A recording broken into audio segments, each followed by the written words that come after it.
Pupunta tayo ngayon sa San Antonio, Hasaan. Halina't sumama kayo sa isang maikling pagtakas sa realidad.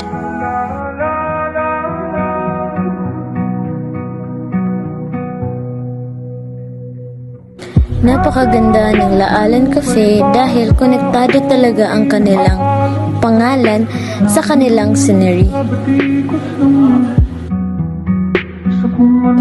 Sabi nga nila, ito nga ay may Siargao vibe. Napakasarap din ng kanilang pagkain. Nagkaroon talaga ako ng magandang experience sa Laalan Cafe. Kahit man may mga technical na di kaaya-aya, ngunit napanindigan pa rin nila kung gaano kaganda ang kanilang cafe.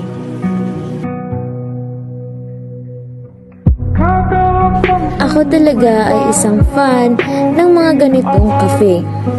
Mga cafe na nasa tabing dagat dahil pangarap ko magkaroon ng bahay sa tabi ng dagat.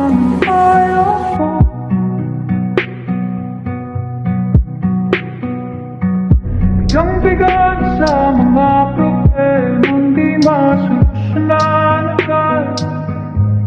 Parang wala nang Nag-enjoy talaga ako sa kanilang pagkain. Napakasarap, lalo na ang kanilang spaghetti na kanila sigurong specialty. Pati na rin ang kanilang Spanish latte at chocolate froth. nalulunod sa batikos ng sa kung ano lang ang kaya ko.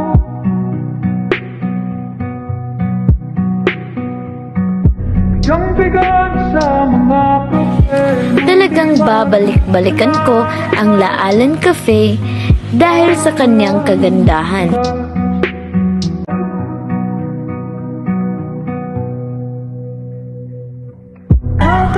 At pati na rin pala ang kanilang yema cake.